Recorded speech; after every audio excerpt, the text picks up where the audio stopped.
Bienvenue sur le tout premier épisode du podcast 100% foot féminin. Aujourd'hui, j'ai avec moi Myriam, supportrice de l'Olympique Lyonnais et passionnée de foot féminin, Sabri, éducateur, ainsi qu'Abder, agent de joueurs et joueuses. Le tout premier sujet que nous allons aborder dans ce podcast est tout simplement le débriefing des 6 premières journées de D1 Arkema. Je vous laisse la parole pour commencer. Je vais commencer, je vais prendre la parole. Moi, je pense qu'on voit une nouvelle fois que le championnat, il y a des difficultés, il y a des équipes en difficulté, notamment les équipes qui montent, comme ici. Mais malgré qu'elles ont fait un très très beau match la semaine dernière face à Bordeaux. J'étais même très étonnée du résultat. Et puis après, on a toujours Lyon devant avec Paris. Donc le début de championnat, j'ai envie de dire, il est un peu habituel. Oui, c'est souvent ça le début de championnat, c'est quelques surprises. Ouais. Par exemple, Easy face à Bordeaux qui a eu un début de championnat très compliqué, on va dire. Et après, on reste toujours avec l'Olympique Lyonnais et PSG qui se disputent la première place. Pour l'instant, c'est l'Olympique Lyonnais qui a 3 points d'avance. Suite, 2 points. Oui, 2 points, ouais. Oui, puisque le PSG a fait match nul face à Bordeaux. C'est ça. Donc ça montre aussi un peu comment dire que Bordeaux est assez irrégulier dans ce début de championnat, car il va faire un match nul face au PSG, mais qui perd face à Easy. C'est sûr que c'est bien dommage parce que moi, je pense que Bordeaux a les capacités de prendre la 3e place du championnat cette année et donc d'être qualifié en Ligue des Champions. Mais c'est vrai qu'avec des résultats comme ça va être compliqué.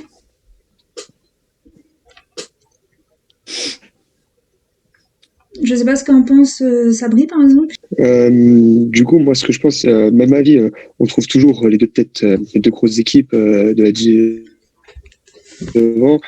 Paris, là où on fait plus ou moins, entre guillemets, un faux pas, c'est face à Bordeaux, le match nul. Après, moi, c'est plutôt Dijon.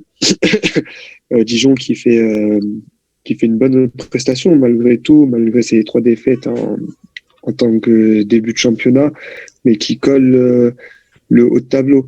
Donc je pense que Dijon sera quand même une équipe à surveiller. Bordeaux aussi.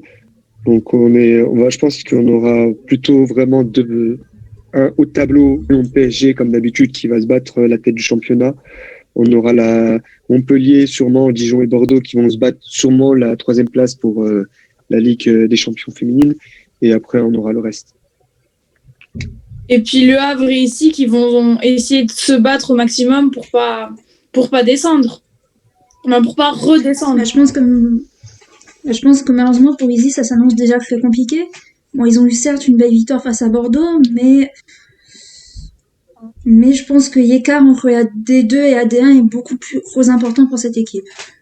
Je pense que c'est un problème du championnat français, c'est qu'il y a un écart tellement immense entre les joueuses et les clubs. C'est compliqué. Oui, Abder. Allô ? Abder. Ouais, en fait. Abder. Oui, dis-moi. Tu voulais dire quelque chose ? Oui, en fait, moi, je rejoins vraiment Sabri et Myriam sur le fait que Lyon et Paris dominent le championnat. Ça, c'est une évidence et ça doit choquer personne. Après, c'est vrai que la surprise, c'est Bordeaux.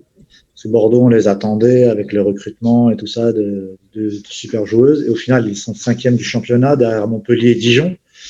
Donc, c'est assez surprenant. Et après, ici, les Moulineaux, on savait que, étant de la région parisienne, on savait plutôt que ça allait être compliqué, qu'ils allaient jouer le maintien. Mais pour l'instant, ils ont joué que les équipes, on va dire, moyennes, pas les grosses équipes. Donc là, ils ont les prochains matchs, je crois que c'est Lyon, PSG, tout ça. Donc là, ça va être vraiment très, très, très compliqué. Donc eux, vraiment, ça va être dur. Et en plus, comme c'est un club amateur, il n'y a pas comme vous avez souligné tous les deux, il n'y a pas c'est vraiment le financier qui est le nerf de la guerre. Donc c'est ça aussi qui fait la différence entre Lyon et les autres, quoi. Donc on n'est pas surpris par ce début de championnat, même si il y a des surprises. Moi, personnellement, je suis très surprise par Dijon. Oui, justement, j'allais y venir. J'allais dire que Dijon, déjà, je trouve qu'ils ont fait un super beau mercato. Ils ont vraiment fait un recrutement intéressant. Ils ont perdu beaucoup de joueuses, mais ils en ont gagné et des joueuses qui en rapportent beaucoup plus. Enfin, pas forcément beaucoup plus, mais qui sont c'est ça. Moi, ce qui m'a beaucoup impressionné, à Dijon, c'est le fait que l'année dernière, ils étaient à 2 doigts de la relégation.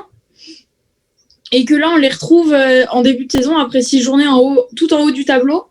Et je trouve que c'est très très bien pour un club qui essaye d'investir dans le foot féminin. Ils le font très très bien.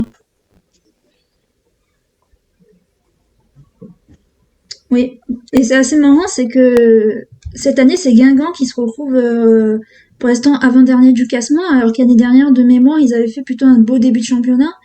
Et là, cette année, c'est Dijon, qui en plus a quand même affronté quelques grosses équipes en haut du classement. Donc ça montre que le club investit et cherche à améliorer sa section féminine. Après, on est quand même qu'à la 6e journée. Il faut quand même voir ce que le reste de la saison va apporter. Mais ça reste quand même intéressant. Après, quand on regarde le classement, à part quelques surprises, ça reste quand même assez similaire des autres années. Ouais, ça se ressemble par rapport aux autres années, ça se ressemble vraiment. Après, c'est juste le haut, ça change pas, mais c'est juste le bas et le milieu qui changent un peu, quoi. Sinon, la tendance reste la même. Mais j'espère qu'on aura d'autres surprises parce que Dijon, j'espère pour Dijon, moi qui connais une joueuse là-bas, je leur souhaite le meilleur. J'espère pour elles qu'elles arriveront à garder cette 4e ou cette 5e place et pourquoi pas viser la 3e place et la Ligue des Champions. Ça serait le Graal pour elles.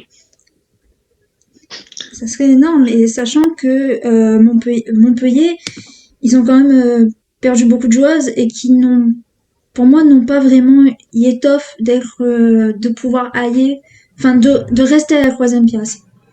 Parce qu'ils font des saisons irrégulières. C'est très irrégulier. Je veux dire, Montpellier, on s'attend face au PSG de faire un super beau match et elles se prennent à 0 très rapidement. C'est le problème de Montpellier, c'est elles sont très irrégulières, encore plus que certains clubs, alors qu'elles ont des joueuses qui pourraient faire le taf. On se dit qu'il y a 2 ans, 2 ou 3 ans, elles se sont qualifiées en Ligue des Champions. Et là, on ne retrouve pas cette équipe-là.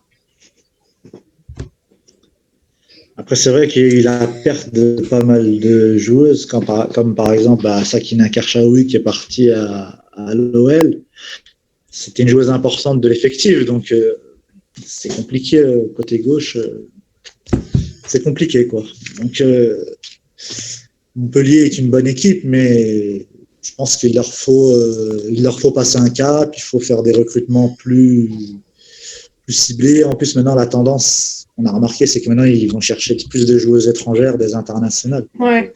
C'est ça aussi qu'il faut faire, en fait. Et je pense que pour être une grosse équipe aujourd'hui en D1 Arkema, il faut vraiment une équipe avec des internationales et des joueuses confirmées. Si on ramène des joueuses de D2 qui ont joué en D2 la saison d'avant pour de la D1, c'est compliqué. Ils peuvent faire le taf, mais ça va être compliqué parce qu'en face, on a des joueuses qui ont des 100, 150 matchs en D1, donc c'est plus compliqué. Moi, là, j'ai le classement sous les yeux et pour l'instant, Bordeaux est redescendu à la 5e place et c'est Dijon qui est à la 4e place. Exactement. À 1 point d'écart.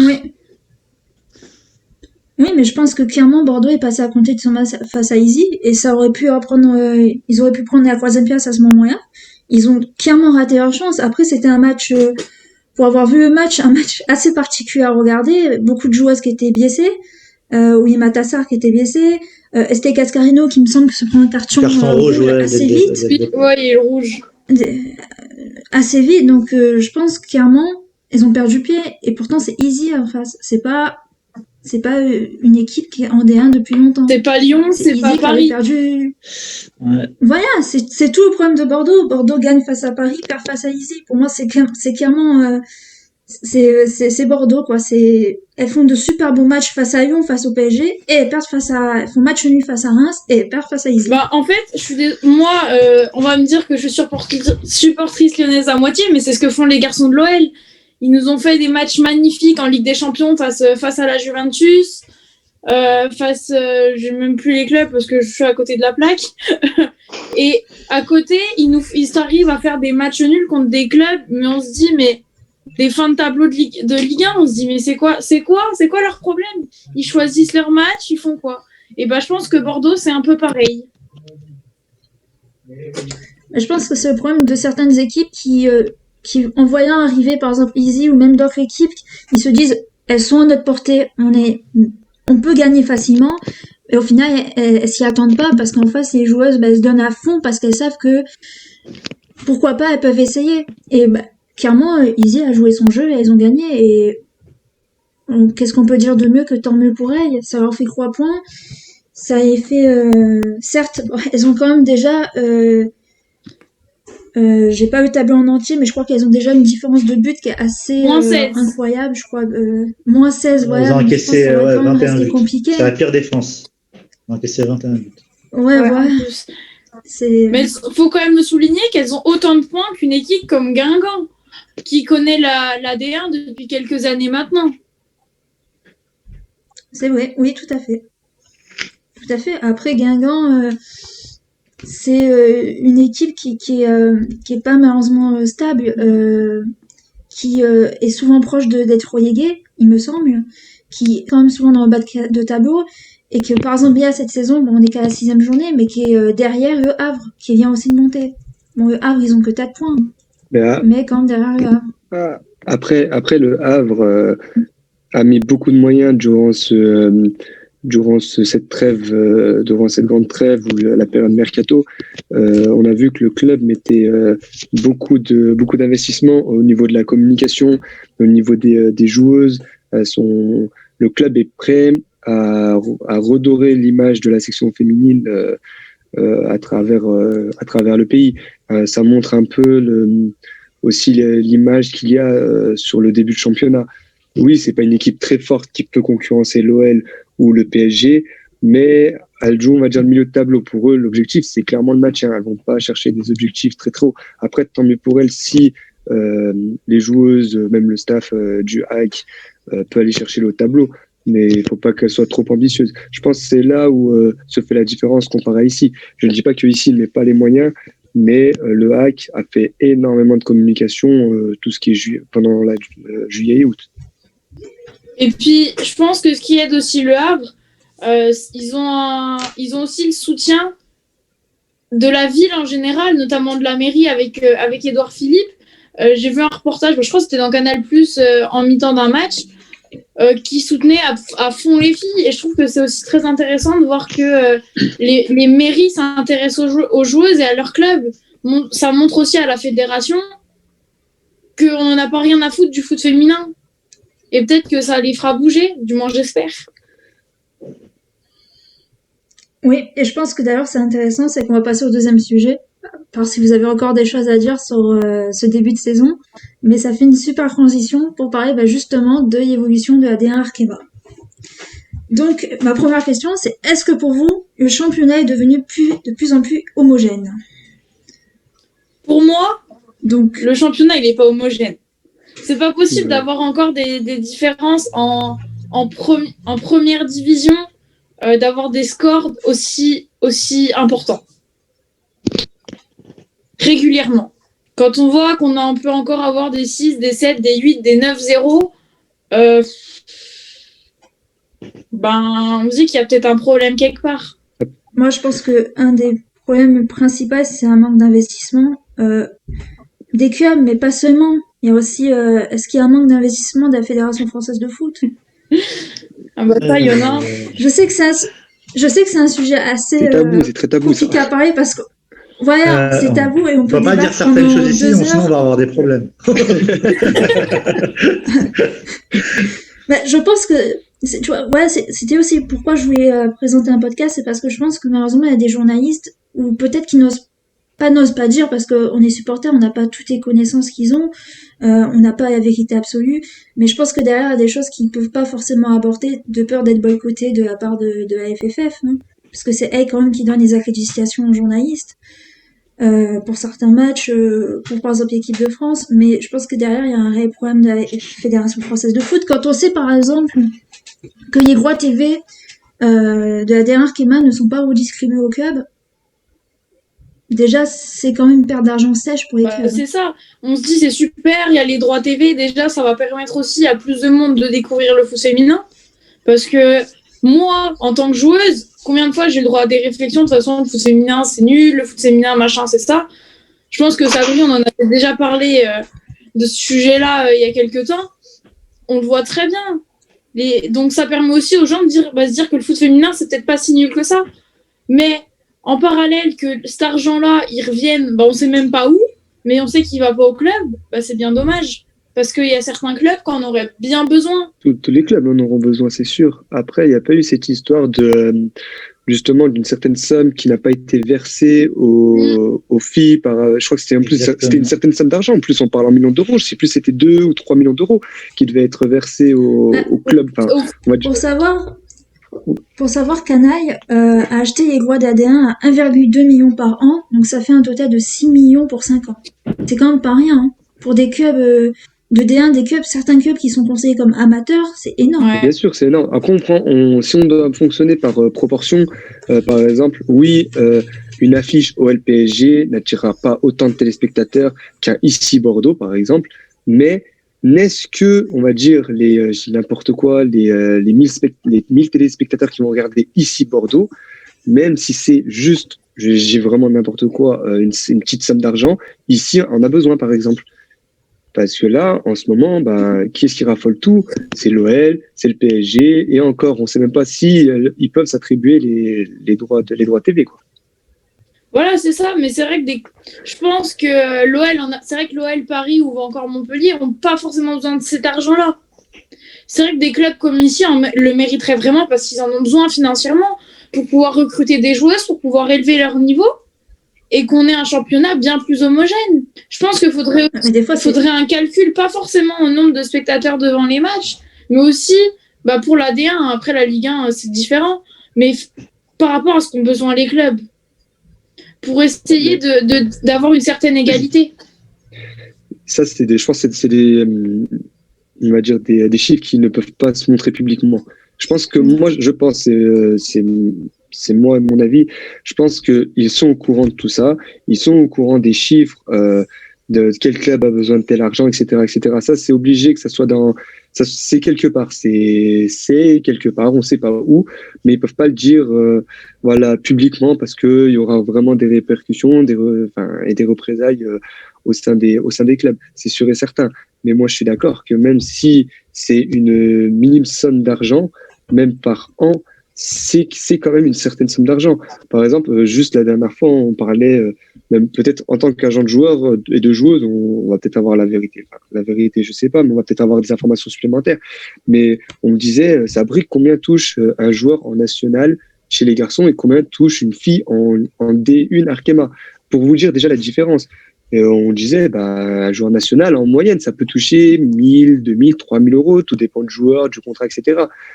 En D1 Arkema, à part l'OL et PSG qui ont un bon salaire, on va dire un salaire suffisant pour vivre, je sais pas si par exemple à Dijon, une joueuse peut se permettre de vivre avec juste son salaire de club. Il y a des choses qui se disent pas forcément. Donc après, c'est pas moi personnellement qui vais sortir des choses où je ne suis pas, on va dire, c'est pas un sujet que je maîtrise le plus, mais voilà, c'est déjà un problème à soulever. Et évidemment, ça a des conséquences sur l'homogénéité du niveau en D1. Exactement, Sabri. En tout cas, en tant qu'agent de joueur, ça souligné un vrai problème, c'est que les garçons, comme tu as dit, en contrat fédéraux, ils touchent entre 2000, 3000.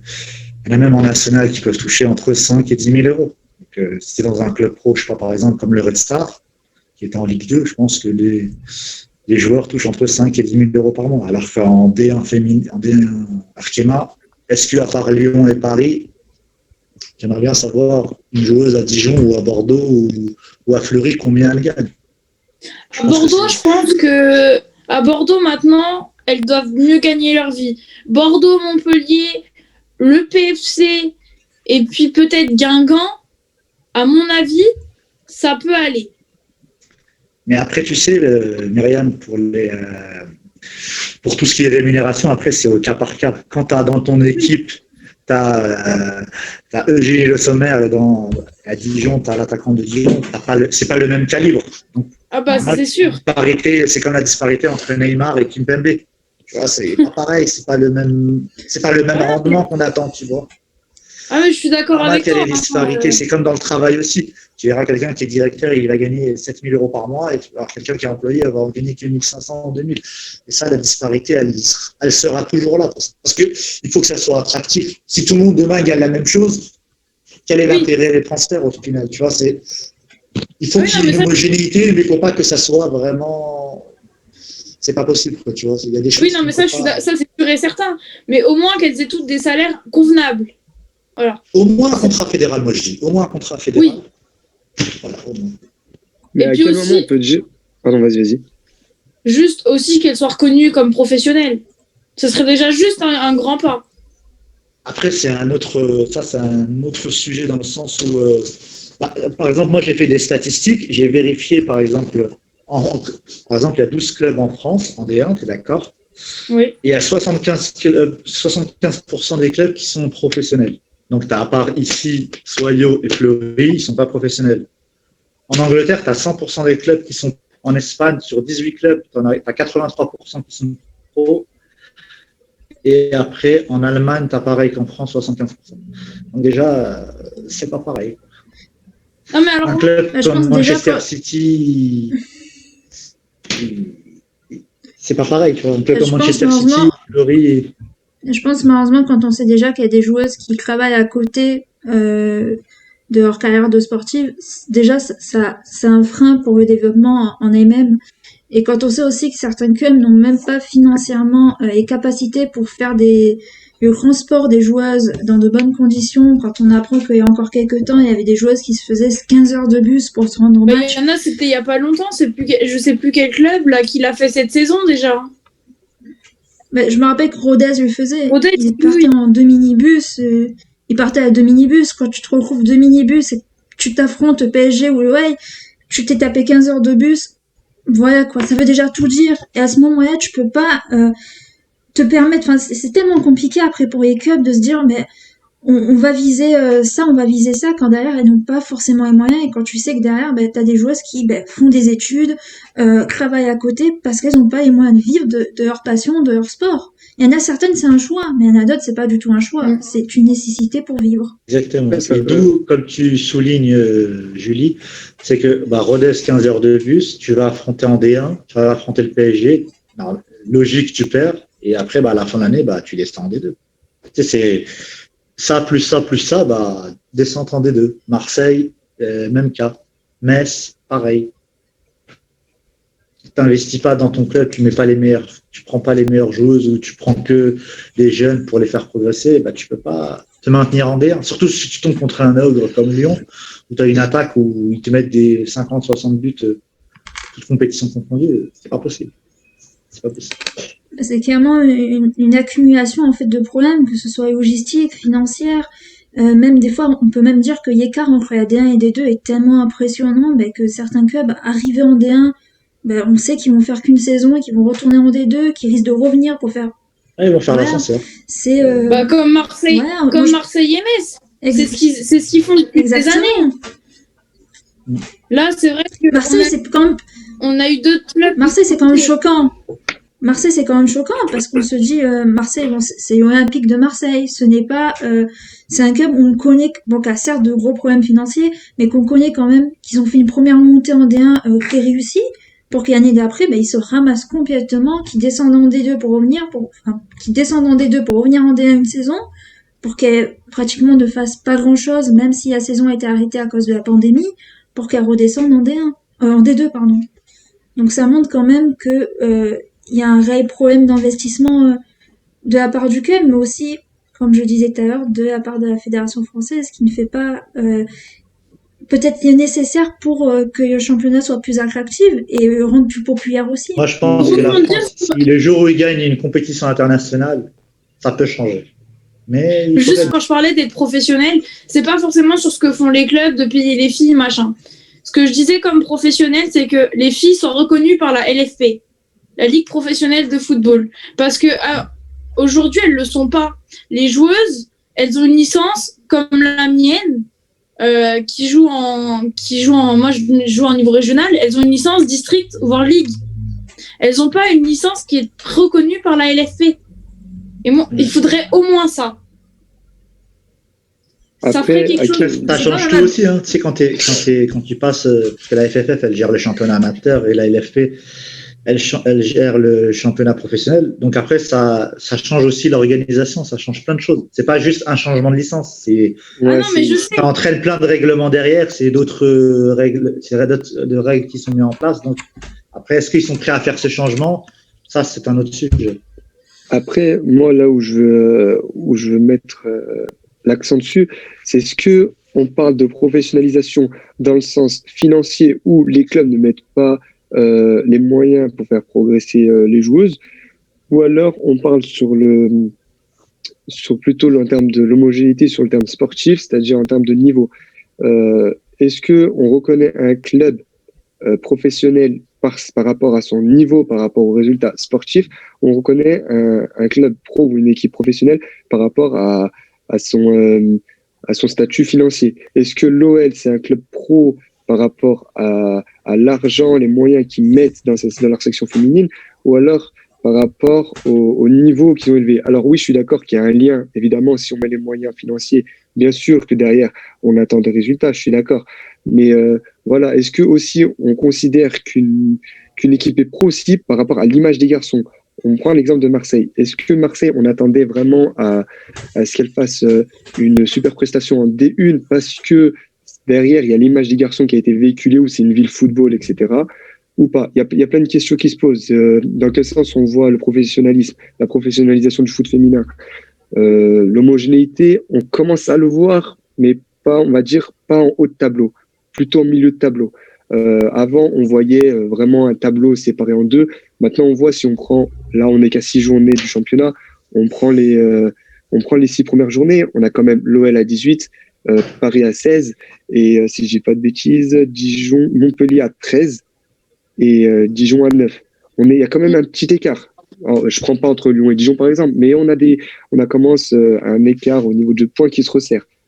Après, je pense que, comme tu as dit, comme a dit Sabri, je pense que c'est le fait que déjà, la première question, c'est le contrat, en fait. Si déjà, ils avaient toutes des contrats professionnels ou fédéraux, ça résoudrait déjà une partie du problème, dans le sens où ils se consacreraient que au foot. Ils pourraient faire 2 entraînements par jour, ils pourraient faire tout ça. Donc, plus tu t'entraînes et plus tu progresses. Hein. C'est comme quand on a tous révisé le bac, et ben on a fait les années bac, tout ça, on en a fait plein, et après, c'est rentré dans la tête, les logarithmes. Mais après, c'est comme ça. Et après, il y en a qui sont, comme on dit, il y en a qui ont des contrats à 30 000 euros par mois, il y en a qui gagnent 50, il y en a qui sont en contrat fédéral à 1 000 euros, il y en a qui n'ont pas de contrat carrément, il y en a qui sont à l'école, qui touchent que leur bourse. Il y a tout cas de figure. Donc, c'est pour ça qu'il y a aussi cette homogénéité, elle sera jamais là. Si ça continue comme ça, je pense que à petit feu, les clubs amateurs, ils vont disparaître et ça va donner place à 100% de clubs pro en D1 et 100% de clubs pro en D2. Et là, ça va être intéressant. Même si actuellement, c'est intéressant parce qu'il y a eu l'effet Coupe du Monde, mais là, ça va être plus intéressant quand il y aura vraiment que des clubs pro ou des clubs pro qui veulent investir. Parce qu'il y a plein de clubs pro qui disent ouais, on veut faire ça, mais c'est que un discours. C'est un peu, entre guillemets, de la politique. Mais au final, derrière, il y a pas tout ça. Moi, je te rejoins. Je te rejoins entièrement sur l'effet Coupe du Monde. On disait, alors, hormis le parcours des Bleus en Coupe du Monde, on parlait. On dit, il y aura un effet Coupe du Monde, il y aura un effet Coupe du Monde, il y aura un effet Coupe du Monde. On est en 2020. Il y a eu, ça brille un petit peu. Mais je pense pas comme on le voulait. Voilà, exactement, pas comme on le voulait. Exactement. Pas comme on le voulait. Finalement, voilà, on est en 2020, saison 2020-2021. On a encore à 12 équipes en D1. On a 2 groupes en D2. Voilà, l'effet Coupe du Monde, oui, il y en a eu sur du court terme. Il y a un projet, je t'arrête, je crois qu'il y a un projet en cours, là, ils vont passer à 14. C'est dans les tuyaux, là. Bien. Ils vont passer à 14, apparemment. C'est-à-dire que là, cette année, il n'y aurait pas de descente. Il y aurait 2 montées en D2, de la D2. Apparemment, c'est un projet. Est-ce que ça va se faire? Je ne sais pas. Ils en parlent, en tout cas, ils en parlent. Voilà, s'ils en parlent, c'est déjà pas mal. Ça veut dire qu'il y a on avance petit à petit. Mais pour revenir, voilà, moi je reviens sur l'homogénéité. On est encore loin de ce qu'on peut attendre encore sur l'homogénéité d'un championnat, entre guillemets, on va dire du plus haut niveau national, pour ma part. Un peu abordé, on va passer dessus. Donc sur le retard de la D1 Arkema sur ses voisins européens, on va un petit peu aborder. Donc on va juste faire un petit tour, chacun pense. Moi je pense clairement il y a eu des évolutions grâce à la Coupe du Monde, mais on a déjà vu que par exemple la D1 Arkema a eu un naming. Arkema, ce n'est pas rien, c'est comme 3 millions d'euros. On a parlé des droits TV, c'est pas rien non plus. Mais après, on voit quand même, par exemple, en juin, quand on apprend que l'Espagne et l'Italie ont annoncé la professionnalisation de leur championnat, et que nous, on n'a toujours pas un championnat professionnel, sachant qu'on a eu une Coupe du Monde en 2019. Qu'on parle aussi de popularisation du foot féminin, je pense qu'après, il y a quand même quelque chose à faire. Parce que je dis pas qu'après, qu'on va forcément prendre du retard, mais je pense qu'il y a de plus en plus de joueuses qui vont vouloir aller jouer dans des championnats comme l'Espagne, comme l'Angleterre, ça se fait vu. Il y a beaucoup de Françaises qui sont parties en Angleterre. C'est déjà le cas. Hein. Tu vois, Valérie Gauvin, elle a signé à Everton. Il y en a plein qui commencent à une fuite des talents français. Dali, Mélène Gérard en Espagne, Chiara Braoué en Espagne, Émilie Ignorant prêtée aussi. Ça se voit beaucoup. Après, je pense que ils sont meilleurs que nous en termes d'infrastructure, ça c'est clair. Après, je sais pas du tout. Je sais que par exemple, le salaire espagnol est beaucoup plus faible que le salaire français. Mais elles ont un salaire. Elles ont un salaire. Et donc, est-ce que maintenant, ça veut dire. Elles ont un salaire. Mais pour moi, c'est un peu. Je sais pas si c'est une erreur, je sais pas si c'est une bêtise, une erreur, je sais pas, j'ai pas de mot à mettre là-dessus. Mais c'est un peu comme les garçons.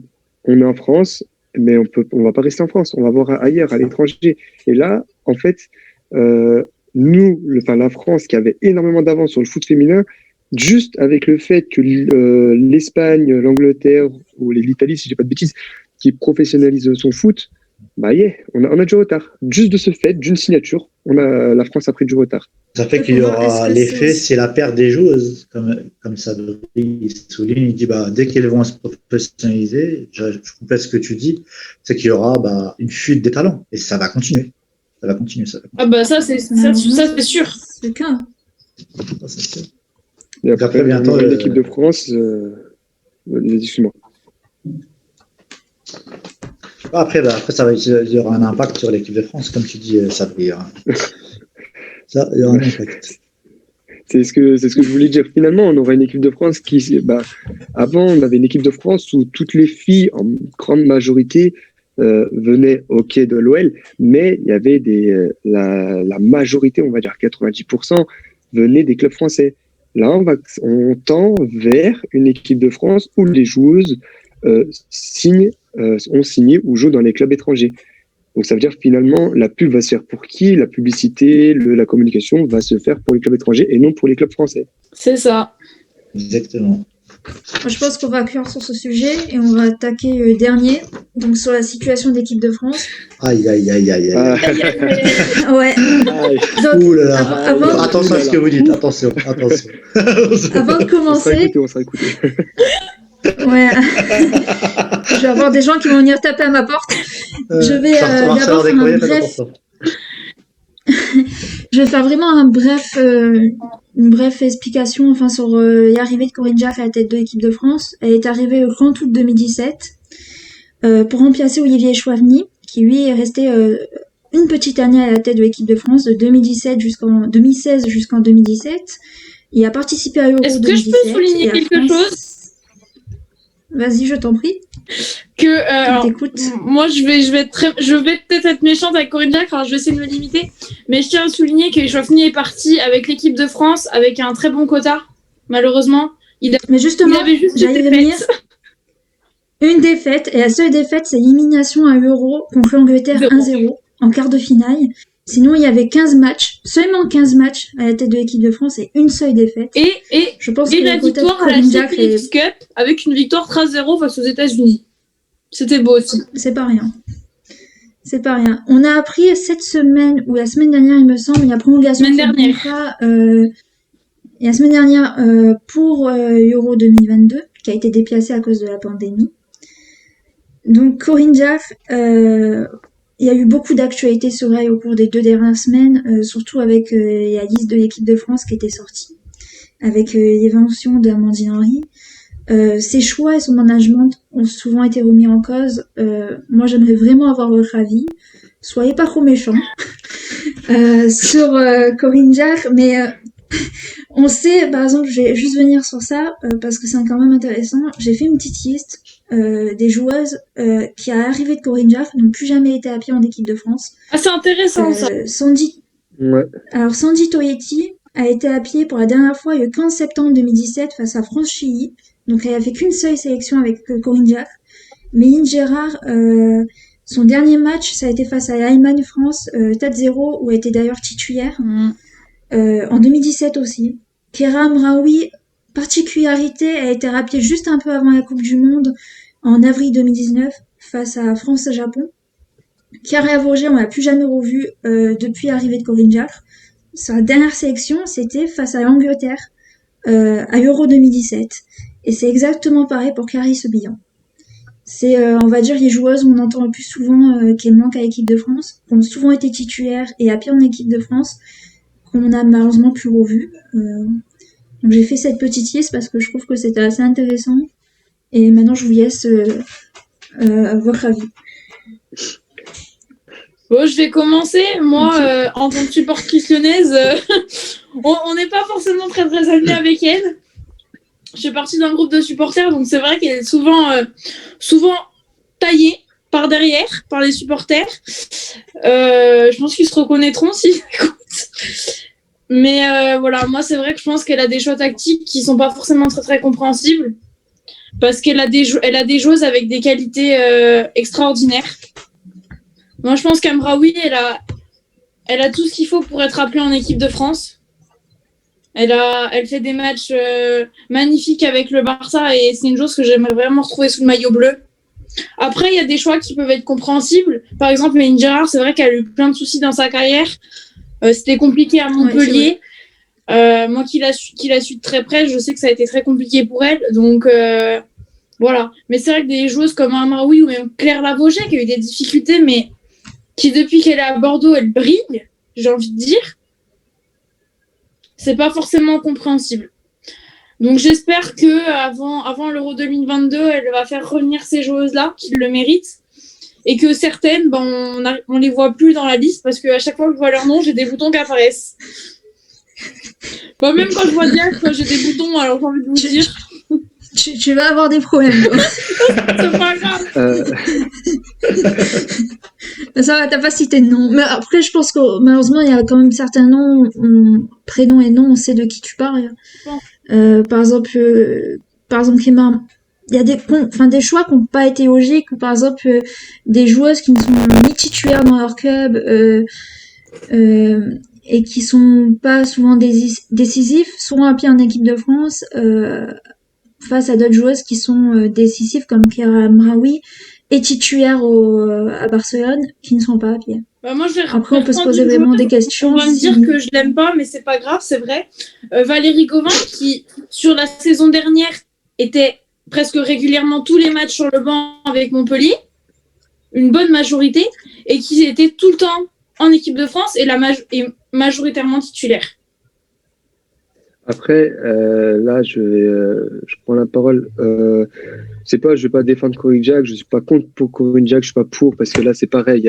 Il y a des trucs qui m'ont énervé, il y a des trucs où je peux la comprendre sans dire je prends son parti.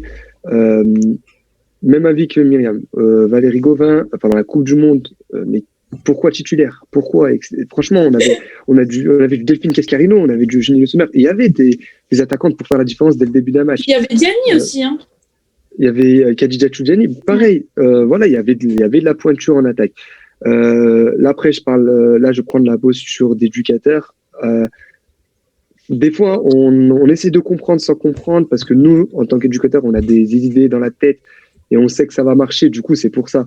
Valérie Gauvin, après avoir pris du recul au début, j'étais pas pour sa titularisation, mais finalement, si elle est sur le terrain, c'est qu'elle apporte un plus que n'a pas les autres joueuses. Ça veut dire que si on prend la ligne la ligne des attaquantes sur les 4-5 joueuses, peut-être qu'elle a un profil, certes, peut-être que nous, on n'aime pas le profil, etc., mais qui va servir pour le collectif de l'équipe de France. Et on l'a très bien vu sur le match hier, Valérie Gauvin, au bout de, même pas 20 secondes de jeu, il y a eu un but. On aime l'agressivité, on aime le profil. J'ai pas pu. Non mais je le dis. Pas de ça. Non mais je le dis, elle marque un but au bout de 17 secondes de jeu. Donc ça veut dire que finalement, le profil de la joueuse est intéressante. On commence à à nuancer avec l'adversaire qui est en face. La Macédoine, hein. Ah oui, tout à fait. L'Allemagne ou les États-Unis. Pour moi, le match d'hier n'est pas vraiment une référence. Je le dis, c'était plus un match de préparation pour l'Autriche qui arrive. Clairement, on va être clair là-dessus. Match de qualification. Une moyenne de 9 buts en 2 matchs face à la Macédoine. C'est quand même un match de qualification. Mais c'est... Moi, par exemple, après, pour moi, Valérie Gauvin, c'est peut-être pas le cas le plus flagrant, on va dire, parce que bon, à Everton, depuis son début de saison à Everton, elle est quand même assez décisive. Elle est titulaire pratiquement tous les matchs. Elle a beaucoup marqué. Pour moi, un autre cas qui est beaucoup plus flagrant, je suis désolée pour elle, mais c'est Maëva Clément, qui est pas titulaire à Everton. Après, il y a d'autres choix. Si on prend cette liste, mais même si on prenait la liste de la Coupe du Monde, il y avait aussi Julie de Bever. Oui. Pourquoi tu appelles certaines joueuses que tu ne fais jamais jouer une minute? Pour moi, c'est plus ça. Pourquoi Marie-Antoinette Kakoto qui n'a pas été sélectionnée pour la Coupe du Monde. Ça, j'ai pas compris ce choix-là. On n'a pas compris. Exactement. Ah oui. Moi, c'est un peu le Karim Benzema, parce qu'elle a les mêmes qualités, tout ça. Donc, on la compare un peu à Benzema, et comme c'est comme Valérie Gauvin, on la compare un peu à un Giroud, en fait. Comme elle a joué à Montpellier, lui aussi, tu vois, on fait direct l'analogie, en fait. Par analogie, on dit, bah, c'est elle représente telle joueuse. C'est plus comme ça, malheureusement, je pense. Après, Corinne Diacre, elle fait des choix. Voilà.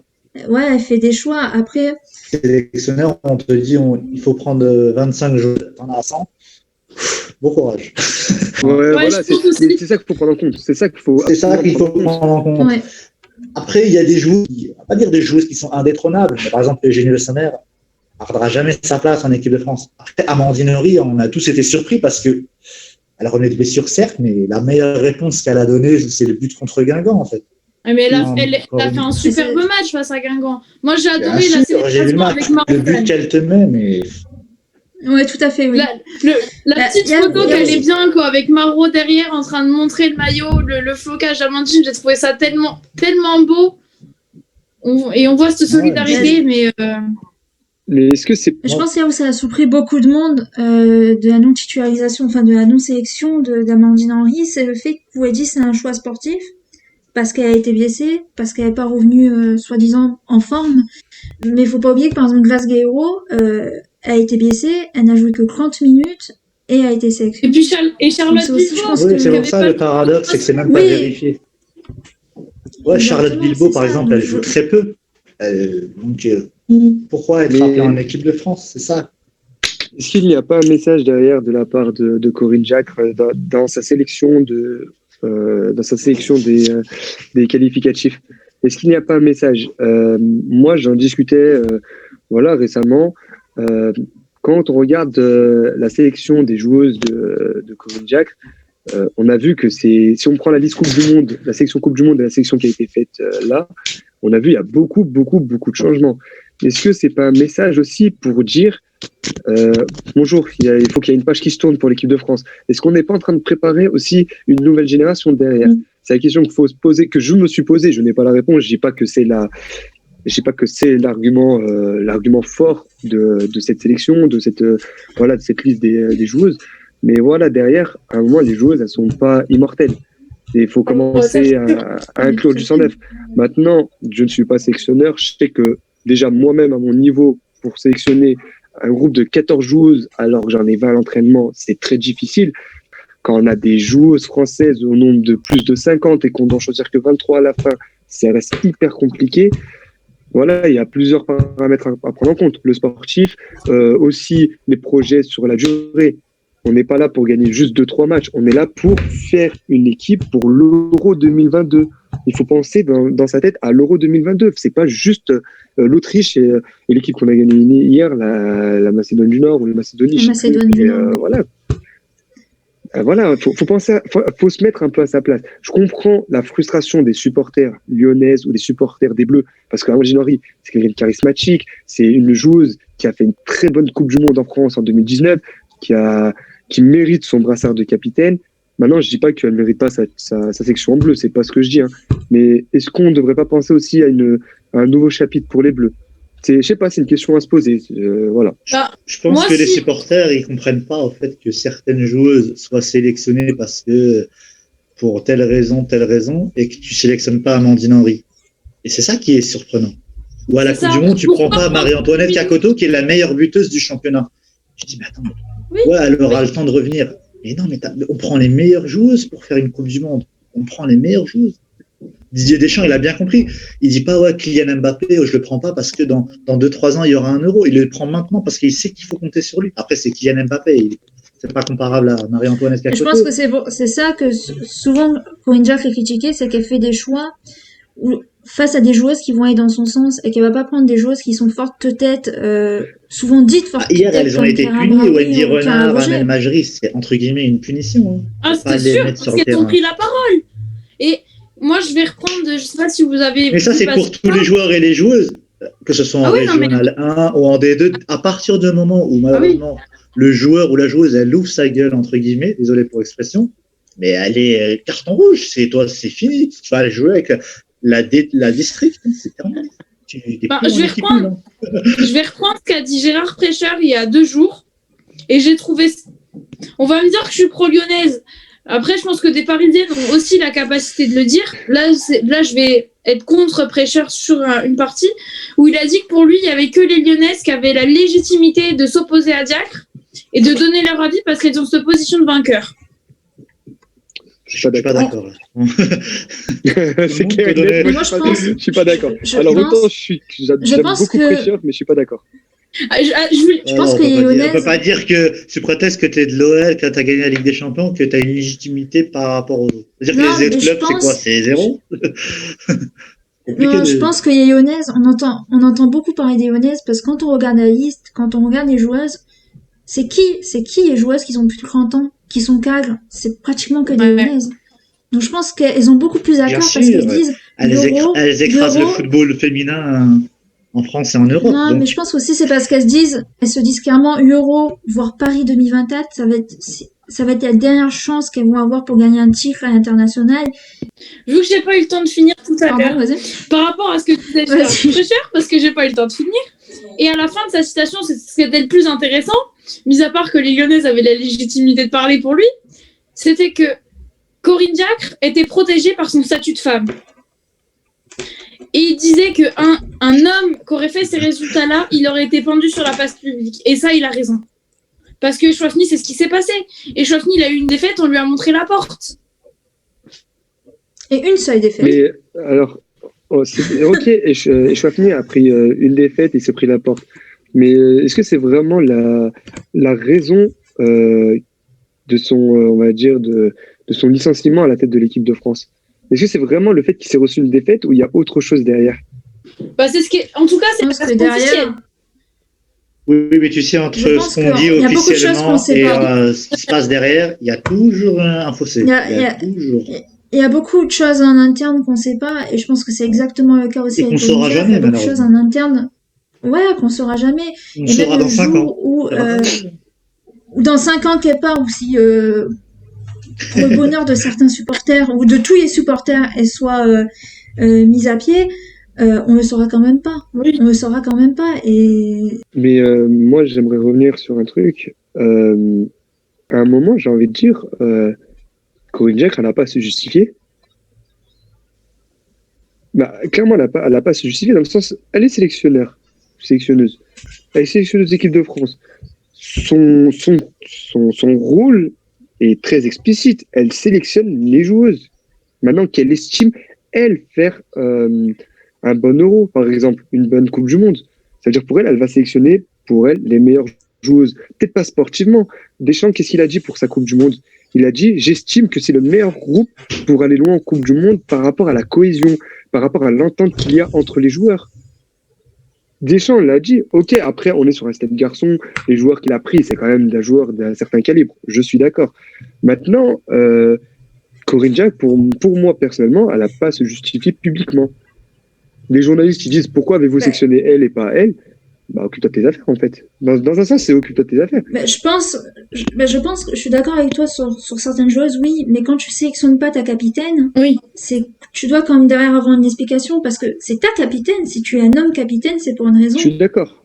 Donc, il y a quand même, c'est pour ça, je pense que ça a choqué beaucoup de gens qu'il faut avoir une explication derrière. C'est un choix sportif. Est-ce que c'est un choix après personnel parce qu'on sait qu'après les Lyonnaises, elles ont parlé avec Noël Le Gret. Est-ce que c'était pas aussi pour dire tu paries, tu ouvres. Après, on sait pas. Il y a plein de choses. Mais c'est quand même bizarre de pas sélectionner sa capitaine. C'est comme Didier Deschamps qui ne sélectionnerait pas Hugo Lloris. Non, mais ça, je suis c'est d'accord. pas comparable. Ça choquerait tout le monde. Moi, je suis d'accord. C'est pas comparable, je suis d'accord. Mais oui. C'est un capitaine. Demain, tu sélectionnes pas ton capitaine ou ta capitaine, c'est quand même bizarre. Moi, je suis d'accord avec ce que tu dis. Et là où je reviens, tu as souligné un truc, moi, qui m'a un peu énervé. Et c'est ce que tu viens de souligner tout de suite là. C'est que tu as dit les Lyonnaises sont parties parler à Le Gret. Mais attendez, il faut pas tout mélanger. Vous êtes joueuse, votre but, c'est sur le terrain. Vos entraînements, le terrain, et faire représenter l'équipe de France dans la meilleure compétition, aller le plus loin possible. C'est mouiller le maillot des Bleus. Là, limite, ce que j'ai lu sur différents médias, après, est-ce que c'est les médias qui ont exagéré comme d'habitude, ou Pataquès, ou j'en sais rien, mais là, de ce que j'ai lu, de ce que j'ai compris, c'est en gros les joueuses qui sont prêtes à faire une sélection d'elles-mêmes pour représenter l'équipe de France. Donc, à moins que j'ai mal compris, mais quand il y a plusieurs médias qui sortent quasiment la même chose, j'ai envie de dire, d'accord, mais attendez, vous êtes joueuse, c'est votre place, elle est là, la sectionneuse, elle est au-dessus de vous, elle sectionne ses joueuses, terminé. Après, est-ce que je suis vraiment coach? Je ne sais pas, mais à un moment, voilà, je veux bien comprendre qu'elle doit se justifier par rapport à la capitaine Amandine Henry, par rapport à des choix qu'elle a fait pour certaines joueuses, ok, mais au bout d'un moment, dire oh, je suis pas d'accord que tu n'aies pas sélectionné telle ou telle joueuse. Moi, je dis personnellement, il y a quand même un problème. De toute façon, sur ce sujet, on pourrait aller loin. Ça pourrait durer encore 3, 4, 5 heures. Parce que c'est un sujet où tout le monde a une version différente. Même s'il y a des points communs, on va différer sur d'autres points. C'est assez vaste et compliqué. Je pense qu'on a dit le principal. Après, c'est vrai que demain, on y est encore. Hein. Ouais, exactement. Ah oui, tout à fait. Après, juste pour finir, pour finir, c'est juste pour dire que par exemple, René Pégos, il avait dit qu'il y a certaines joueuses caillées en équipe de France avec un boule au ventre. Quand on entend ça, on peut après se dire s'il y a des joueuses qui y vont vraiment en ayant avec la boule au ventre en équipe de France, alors que c'est censé être un moment de plaisir d'ailleurs en équipe de France parce que tu joues pour ton pays. Je suis d'accord après d'une certaine façon que des joueuses fassent monter cette information à Noël Le Gret. Après, il y a toujours la façon de le dire, il y a la façon de formuler les choses et de pas forcément pointer tout le temps Corinne Diacre ou ses choix ou cela. D'accord, on peut partir la boule au ventre, mais là, il n'y a pas de précision. La phrase est sortie dans un contexte assez spécial. Ça veut dire là où il y a de la tension avec Corinne Diacre. Une joueuse peut très bien aller en bleu la boule au ventre parce que ça met une certaine pression. On joue en équipe de France, il faut donner le meilleur de soi-même. Est-ce que je ne serais pas au niveau, etc. Si tu veux, j'ai la citation complète. J'ai été pendant 2 ans acteur de cette situation. C'est une relation très compliquée entre les joueuses et la sélectionneuse. Je récupère les joueuses psychologiquement très infectées. Il fallait à chaque fois discuter, les remettre bien. Elles vont en équipe de France par obligation et pas par plaisir. Elles vont en équipe de France avec la boule au ventre. J'ai eu Amandine Henry. Bon, après, c'est pour parler de la non-sélection d'Amandine Henry.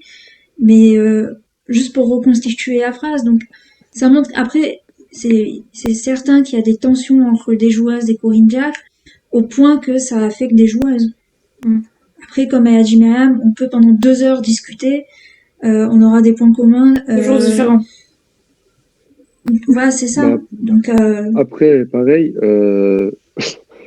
Bon, après, ça reste le match d'hier, ça reste pas un match de référence, mais sur les différents matchs qui a précédé, Corinne Diacre a fait sa sélection, elle a été critiquée, mais les résultats sont toujours là.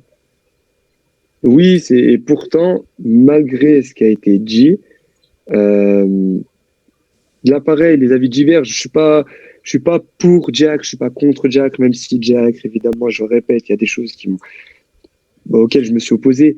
Mais Deschamps, pareil, on l'a critiqué pendant un moment, mais les résultats parlaient pour lui. En attendant, Corinne Diacre, les résultats parlent pour elle encore. Elle remporte le tournoi de France. Bon, ça reste un tournoi. Ça reste un tournoi, quoi qu'il arrive. Peut-être pas officiel. Moi, je pense qu'il faudra attendre les qualifications, la fin des qualifications, plus l'Euro si elle est encore. Oui, tout à fait. Et je pense qu'on va clore sur la situation de l'équipe de France. Nous avons abordé l'intégralité de nos sujets pour ce premier épisode. Donc il est malheureusement l'heure de mettre fin à ce podcast. Je voulais juste vous remercier d'avoir participé. Franchement, ça me fait vraiment plaisir. J'espère que ça vous a plu. Franchement, c'est une bonne expérience. C'est la première fois. Et pourquoi pas. Merci pour ton organisation et merci à Sabri et à Myriam. Ouais, merci pour tout. C'était un bon échange, franchement. Ouais, c'est très très bien. À refaire. Merci à vous. Et oui, pourquoi pas, il y aura un deuxième épisode. Oui, pourquoi pas, il y aura sûrement un deuxième podcast prochainement. Donc restez connectés. Merci encore à vous d'avoir écouté et on se retrouve bientôt. Au revoir.